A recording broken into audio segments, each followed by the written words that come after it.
Boreal Televisión presenta.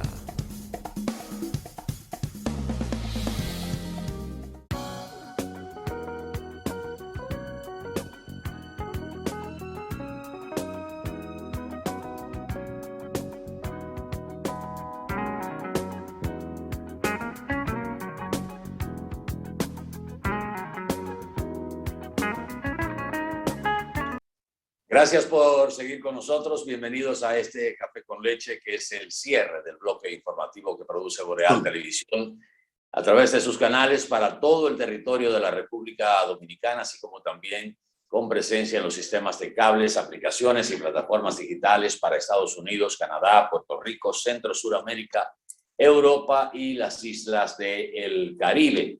Tal como habíamos anunciado, está con nosotros ya el doctor William Rafael Aybar, que es director del Patronato Nacional de Lucha contra la Enfermedad del Hígado.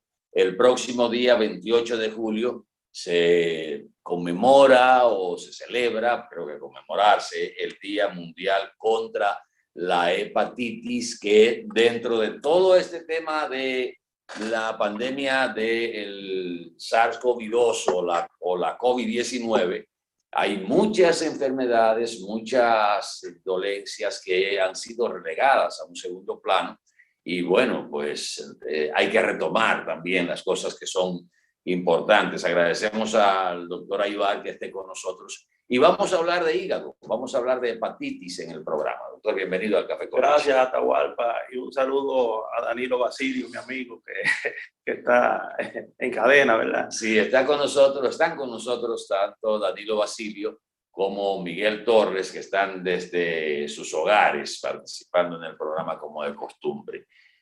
Este 28 de julio, ¿cómo encuentra en este escenario que es de pandémico las actividades para llevarle a la gente la necesidad de la protección o el seguimiento a una dolencia como es la hepatitis? Bueno, Atahualpa, el objetivo de yo estar en esta mañana aquí contigo es para llamar la atención y para que la gente, la comunidad tenga la conciencia de que hay enfermedades emergentes y enfermedades reemergentes que en el contexto del COVID-19 se mantienen latentes y que pueden causar situaciones que se pueden ir de la mano tanto a la comunidad, tanto a los gobiernos. Entonces, no solamente nosotros, sino a nivel mundial, la Organización Mundial de la Salud y la Organización Panamericana de la Salud sigue llamando la atención y no se debe bajar la guardia con estas enfermedades porque son enfermedades que están latentes, que están presentes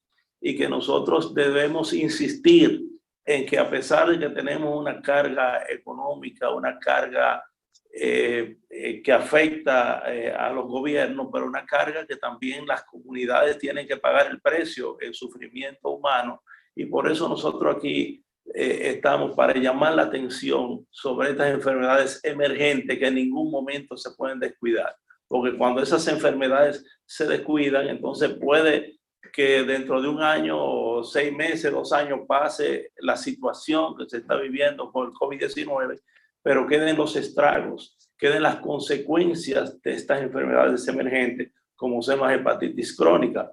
La hepatitis crónica, a pesar del COVID-19, sigue matando, mueren a nivel mundial más de 1.400.000 personas. Todos los años mueren como consecuencia de la hepatitis B y C. Y hay unos 3 millones de nuevos casos de hepatitis B y C. Y esas hepatitis tienen consecuencias a largo plazo, como son, por ejemplo, la mortalidad por enfermedad del hígado, como son lo que se conoce como cirrosis hepática, lo que se conoce como cáncer del hígado. Entonces, esas son condiciones que son como los intereses del banco, que no duermen. O sea, estamos atendiendo el COVID-19, pero si descuidamos las hepatitis, si descuidamos la tuberculosis, si descuidamos la malaria, si descuidamos el HIV, entonces no, vamos a sustituir una enfermedad por vamos otra. a sustituir entonces vamos a sufrir las consecuencias, y los gobiernos y las comunidades van a pagar los platos rotos. Entonces, en ningún momento Atahualpa, ni la comunidad, ni las autoridades de salud sugieren los organismos internacionales que rigen esto que no se debe de cuidar, porque en el caso de la hepatitis no puede esperar, porque la hepatitis todos los días está matando gente, está infectando gente y está produciendo consecuencias. Danilo Basilio. Doctor, buenos días. Danilo Basilio, su contertulio de esta mañana. Gracias. Vamos a empezar por el inicio. He oído que usted ha hablado de varias hepatitis. ¿Cuántas hepatitis hay y cómo se adquiere?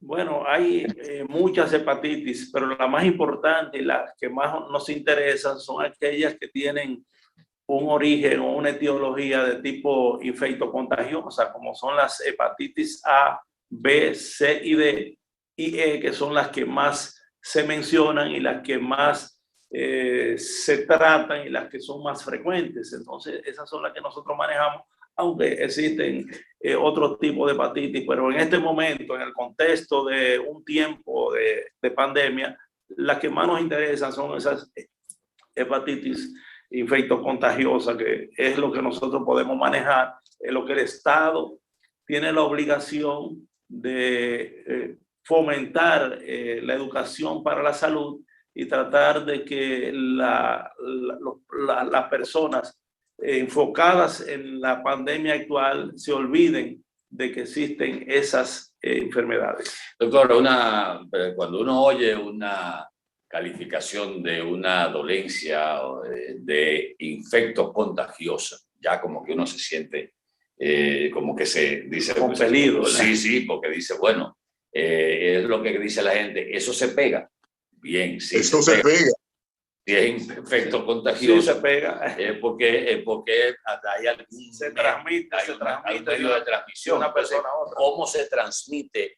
¿Y cuáles, si los tres tipos más importantes, que es el A, B y C de la hepatitis, cuál es el vehículo transmisor? Bueno, depende del tipo de hepatitis, porque las hepatitis tienen unas manifestaciones que son similares, pero la transmisión, el diagnóstico, el tratamiento y el pronóstico es diferente. Una hepatitis A, por ejemplo, es la que se llama hepatitis epidémica y se transmite generalmente a través del agua y alimentos contaminados. O sea, hay muchos pacientes que tienen hepatitis del tipo que sea y la mayoría no sabe que tienen la hepatitis porque tienen síntomas un poco difusos o síntomas larvados, o la sintomatología que tiene no es significativa, como es el caso del COVID, por ejemplo, que es una sintomatología explosiva.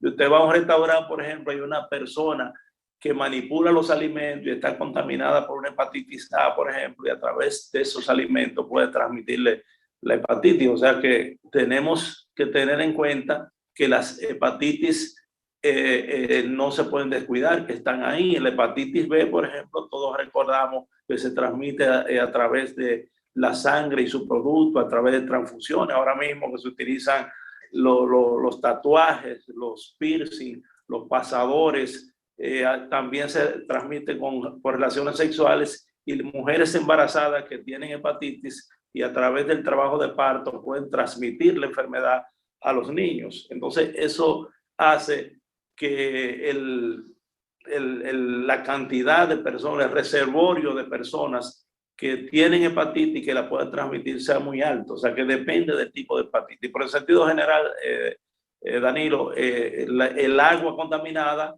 alimentos contaminados pueden transmitir la enfermedad, y principalmente en el caso del virus B, del virus C, del virus Delta, se transmite por agujas contaminadas. Antes se transmitía mucho a través de transfusiones de sangre, a veces por trabajos dentales, a veces por los mismos tatuajes. Los que usan drogas endovenosas son un problema importante, los reclusos, porque utilizan cosas. A veces, por ejemplo, se puede transmitir principalmente en una casa que haya una persona con una hepatitis del tipo B o del tipo C, utilizando, por ejemplo, cepillos de dientes. entre uno y otro, navaja de afeitar, o sea, que son cosas personales y que nosotros pero siempre... hay muchos medios, doctor, entonces hay muchos elementos. Sí. Por ejemplo, ahora que se ha estado entre la juventud que no ha entendido lo dañino de la juca, se puede transmitir a través de la vaquilla. Claro, o sea, eso también es una forma de transmisión no solamente de hepatitis, de todas las enfermedades contagiosas, porque hay un método viable para que el virus sobreviva y se pueda pasar de una persona a otra. ¿Cuáles son los síntomas? Doctor, si no entendí mal, usted dice Danilo, que la hepatitis es asintomática. Danilo, dame un segundito, por favor, porque quiero preguntarle al doctor, como estamos hablando de que es casi una enfermedad silente, con manifestaciones en principio quizás imperceptibles, ¿cómo puede una persona identificar o recibir una alerta cuando tiene algún tipo de hepatitis? Ese es el problema, Atahualpa, es que 1 de cada 12 personas a nivel mundial, no en República Dominicana, aquí quizás sea un poquito menos, porque a nivel de África, a nivel de Asia, es mucho más alta, pero en sentido general, 1 de cada persona que tú encuentras en la calle tienen hepatitis B o C y no lo saben. Entonces tú vas a decir, bueno, ¿cómo es eso? Que tienen la enfermedad y no lo saben. Pero esa es la cruda realidad de que 1 de cada persona tiene hepatitis B o C y no lo saben. Y lo lamentable es que la mayoría de esas personas, cuando saben que tienen la hepatitis, entonces no tienen acceso a los tratamientos adecuados. Entonces ese es el principal dilema de los países pobres o desarrollados como nosotros. Entonces, ¿qué hacemos nosotros para determinar y qué es lo que nosotros recomendamos? Es que se establezcan continuamente y se le dé mantenimiento a puntos de detección, o sea, puntos de detección y jornadas de detección donde se le hagan a las personas pruebas, a los pacientes pruebas del hígado y pruebas de determinación si tienen hepatitis B o C, que son las más importantes y que son las que producen los mayores estragos en las comunidades y en el gasto de salud pública que significan estas personas cuando evolucionan a la cronicidad, porque son enfermedades latentes que evolucionan en años, pero cuando llega a la etapa final, entonces desarrollan enfermedades que tienen una alta morbilidad, una alta mortalidad y que significa un alto gasto en salud pública. Entonces, todas esas cosas, las comunidades se las pueden ahorrar el sufrimiento humano y los pueblos y los gobiernos se lo pueden ahorrar implementando la educación para la salud, y no solamente la educación, sino poniendo manos a la obra para utilizar las estrategias que sugiere la Organización Panamericana de la Salud y Mundial de la Salud para que esas condiciones bajen. ¿Y qué hemos logrado?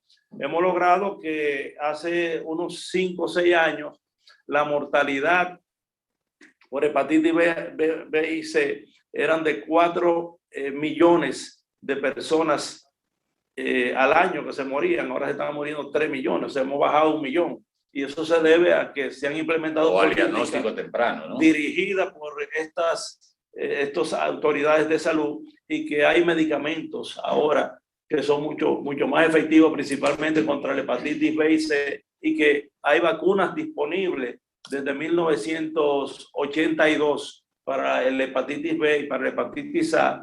No hay vacuna para la hepatitis C, pero sí hay tratamientos que son altamente efectivos y que los gobiernos tienen la obligación de proveer a los pacientes que ya están identificados que tienen este hepatitis con este tipo de medicamentos. ¿Y las vacunas están disponibles en el Sistema Nacional de Salud? Sí, para las vacunas están disponibles, pero como pasa con el asunto del COVID-19, están disponibles, pero la gente no asiste. La gente sabe que están y no van, o a veces no sabe que están, pero todos los hospitales del país tienen programas de vacunación. Sí, yo creo que hay una desinformación en ese, o no, sí, una falta de información.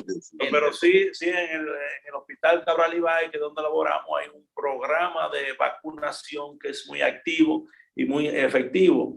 Y las vacunas, tanto para hepatitis B como para hepatitis C, son muy seguras, son muy efectivas y tienen una alta respuesta y no producen, como dice la gente, no es un chip para detectar dónde se encuentra y sí, para marcarlo y para, yo no sé si para lavarle el cerebro, nada de eso. Nosotros tenemos vacunando a la gente contra la hepatitis desde 1982, que fue cuando se descubrió, por eso en alegoría al que inventó la vacuna, el que descubrió el virus, que nació el 28 de julio, y por eso estamos celebrando o conmemorando esa actividad.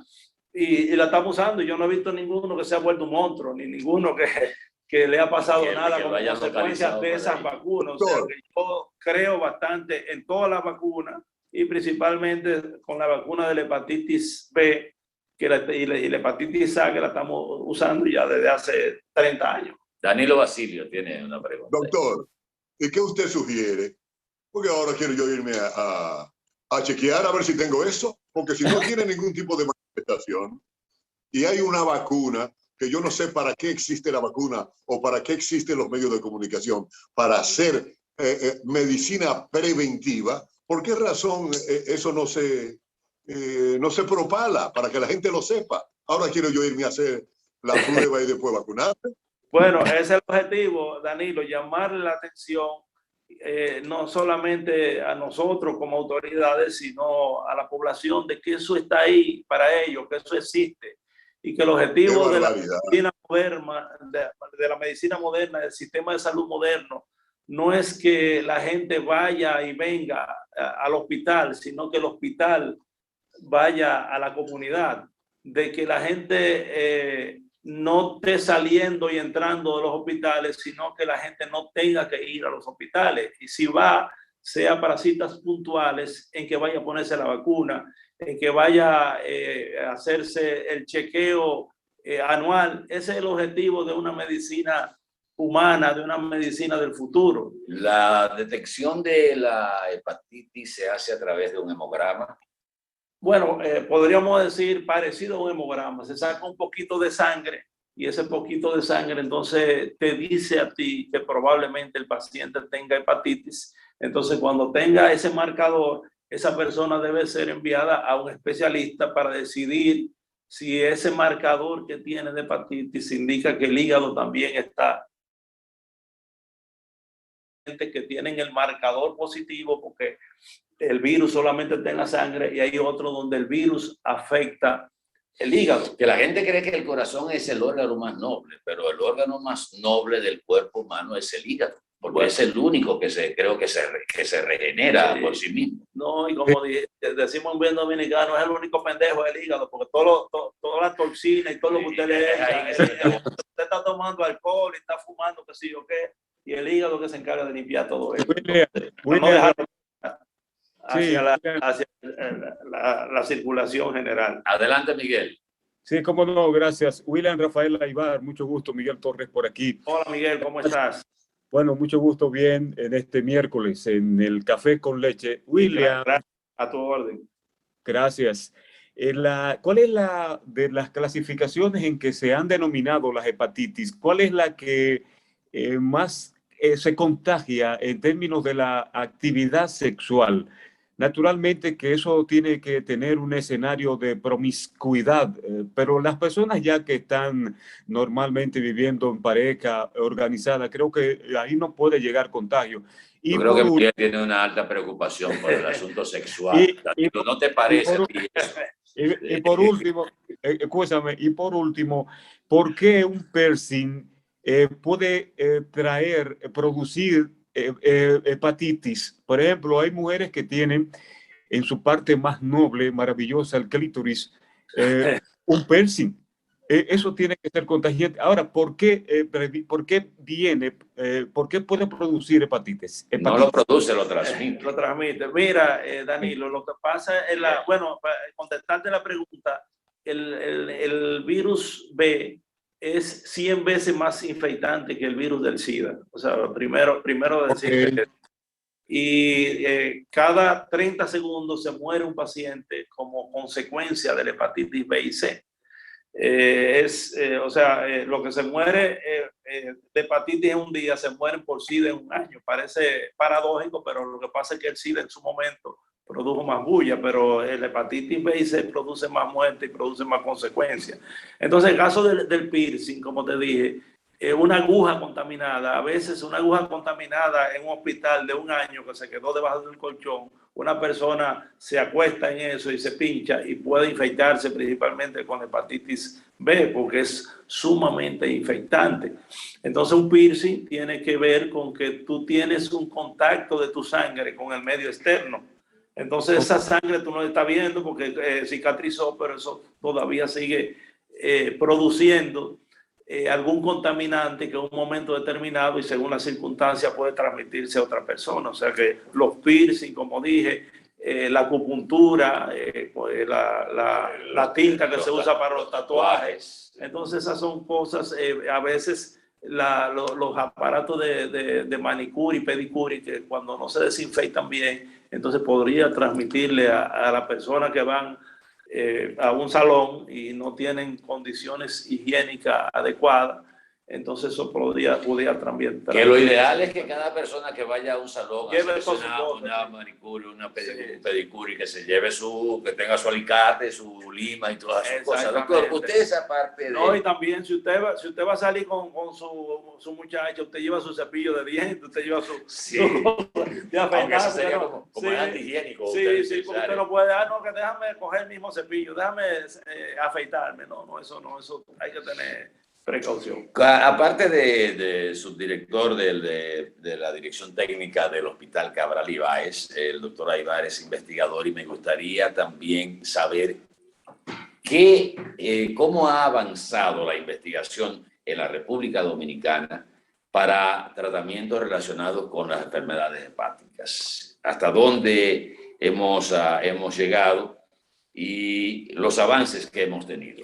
Bueno, tú sabes que la investigación en República Dominicana es un poco lenta. Y hemos tenido muchos investigadores buenos, pero no hay recursos. Tú sabes que la investigación necesita unos recursos enormes y unos controles extraordinarios. Prueba de ello es que, doctor, total, creo que tenemos 2 patentes nada más, que no son en área de medicina. Muy pocas, pero nosotros en el Cabral Ibáez casualmente estamos haciendo un esfuerzo extraordinario. Tenemos allá un departamento de investigación dirigido por la doctora Zunilda Núñez, que es alumna del doctor Bencosme, que fue uno de los investigadores nuestros que descolló principalmente en el Canadá, hizo investigaciones sobre células del páncreas. Y tenemos un comité que está tratando de desarrollar, está tratando de avanzar, y tenemos muchas líneas de investigación donde se están estudiando varias cosas. Por ejemplo, ahora en el caso del COVID-19 estamos estudiando sobre la relación del COVID-19 y los tipos de sangre. Ahora estamos haciendo estudios sobre la infección de personas que se infectan después de la vacunación, que estamos viendo eso muy frecuentemente. O sea, personas que se pusieron una vacuna, se pusieron dos vacunas y se infectan. Pacientes que le dio el COVID y que vuelve y se infecta. Entonces estamos investigando qué es lo que está pasando. Pero por eso, aunque no se está establecido como una política mundial la tercera vacuna, yo creo que sí que es importante, porque estamos viendo muchos casos de personas que se han puesto una vacuna, se han puesto 2 vacunas y que se han infectado. O sea, son mucho menos, porque inclusive en el día de hoy, en el caso del área de COVID, yo no trabajo en esa área, pero la superviso como su director. Hoy tenemos en cuidado intensivo solamente 4 pacientes, hay 14 camas y solamente hay 4 ocupadas. Tenemos 14 ventiladores y nada más tenemos 4 ocupados. O sea, que el esfuerzo que hace nuestro presidente y el gabinete de salud es extraordinario, y se están viendo resultados, porque tenemos un emergente que es la cepa delta. Entonces la cepa delta prácticamente le ha dado una galleta en la cara a todo el que apostó a la vacunación. O sea, bueno, en Estados Unidos ayer decían que casi el 85% de los nuevos contagios o de los contagios en Estados Unidos pertenece a la variante Delta. A la variante Delta, y se está barajando una variante Epsilon. Entonces eso ha dificultado un poquito el avance en cuanto a nuestra solución con los pacientes con COVID-19, porque pensábamos que ya con el nivel de vacunación que tenemos, ya esto iba a ser un problema en vía de resolución, pero realmente la llegada de esta mutación, Y hasta que no variante, logremos vacunar la población, no ha traído problemas. vamos a tener receptores que van a propiciar también que el virus mute. Exacto. Y eso yo creo que hay que hacérselo entender a la gente. Y antes, por ejemplo, solamente veíamos personas mayores de 60, 70 años, pero ahora estamos viendo muchachos jóvenes de 15, de 20, que no solamente se están infectando, sino que se están muriendo. Y que se están complicando. Exacto, y que llegan a veces con problemas importantes pulmonares por el uso de la juca y por la misma juca y el teteo. Eso no ha dificultado un poquito. Doctor, una de las, quizás en la teleaudiencia está esta pregunta. Lo que más uno escuchaba como enfermedad del hígado era la cirrosis hepática. Y generalmente asociaban a la cirrosis con un alto consumo de alcohol. ¿Qué de cierto hay en esa percepción o en esa creencia que tenía la gente? Bueno, en los países subdesarrollados como el nuestro, las causas más frecuentes son las hepatitis, pero en países desarrollados como Estados Unidos, Europa, Canadá, la causa más frecuente sigue siendo el alcohol, a pesar de que Rusia, me imagino que Rusia también. O sea, lo que pasa es que la enfermedad por alcohol es una enfermedad que te da más tiempo a tú tratar el paciente, tratar de reunir la familia, en tratar de ver si el paciente deja el alcohol en el momento en que el alcohol ya comienza a producirle problemas. O sea, nosotros tenemos chance para jugar porque el paciente tiene el antecedente, tiene la sintomatología, busca la ayuda médica y hasta cierto punto da tiempo para, si se dañó el hígado, ponerle un programa de trasplante. Pero a veces el paciente con las hepatitis crónicas virales no da tiempo a que tú puedas manejar todas estas variables, porque la mayoría de personas que tienen estas enfermedades no saben que las tienen. O sea, una enfermedad que tú como investigador la sales a buscar. ¿Y cómo tú la sales a buscar? Haciéndole dentro de los exámenes generales cada 6 meses o cada año, incluirle las pruebas de hepatitis B y C. Y las autoridades, la gente que no tenga acceso fácil a los centros hospitalarios, poner puntos de detección de hepatitis, virus B y virus C. Tenemos ya, Danilo, no sé si tiene otra pregunta, nos quedan 2 minutos, Danilo, pero yo quiero preguntarle al doctor, ¿hasta dónde puede afectar, o sea, hasta dónde se ha desarrollado la cultura del donante para trasplante de hígado? Y ¿cómo se hace, o sea, en qué puede afectar el que usted done parte de su hígado, porque es una parte que usted dona?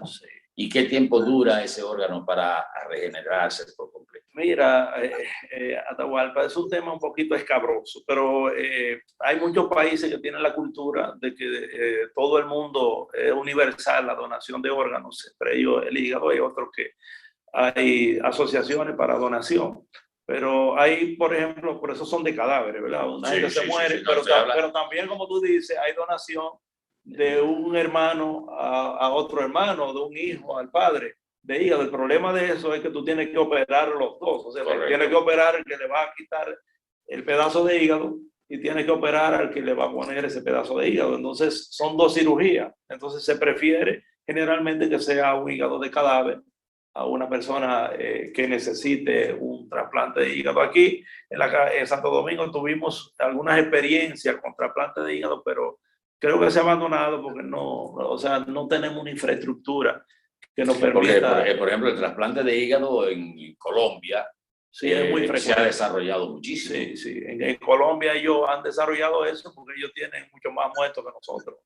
Siempre han tenido, o sea, gente joven, tienen muchos donantes. Tienen muchos donantes. Sí, principalmente gente joven, que es lo que se busca para que el hígado tenga mucha calidad, pero el hígado, aún una donación es muy noble y a un hígado que tú recibes tiene la capacidad de regenerarse y darle 10 o 15 años. Yo tengo un paciente que tiene más de 15 años que fue trasplantado y anda ahí dando galletas y jefiando. Danilo, cerramos. No, es muy edificante lo del doctor, solamente es que si existe el programa de que el hospital vaya a la comunidad para detectar a tiempo alguna de las hepatitis, si existe ese programa.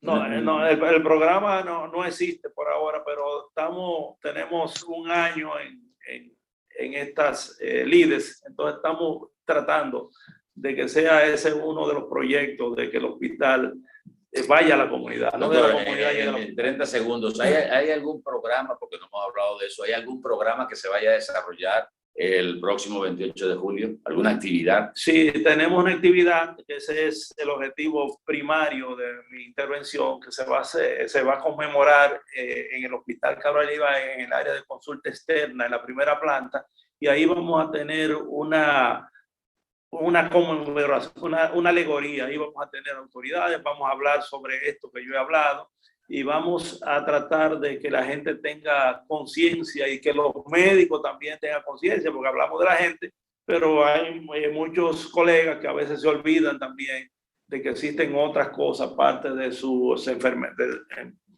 condiciones que ellos tratan. Entonces debemos desempolvar todo eso, o sea que concientizar no solamente a las autoridades, a los pacientes, sino también a los médicos que no están tratando el caso de las hepatitis. Muchas gracias al doctor William Rafael Aybar, director técnico del Hospital José María Cabral Ibáez, presidente del Patronato Nacional de Lucha contra la Enfermedad del Hígado, investigador, que ha estado con nosotros aquí en el Café con Leche, sumamente edificante. Este tema me apasiona, William. Bueno, pues cuando tú quieras, porque aquí hay mucha información que la gente necesita. Sí, y muchas variables. Lamentablemente variables. a veces no nos tomamos el tiempo para extendernos hacia y usted que es buen comunicador, sería bueno hasta hacer una sección, por lo menos una vez al mes para... usted a través de Yadiro te invite con mucho gusto. Gracias al doctor Aybar que ha estado con nosotros. A ustedes, amigos, gracias. Feliz resto del día y que este sea provechoso con la gracia de Dios. Nos vemos mañana. Abur, abur. Boreal Televisión presentó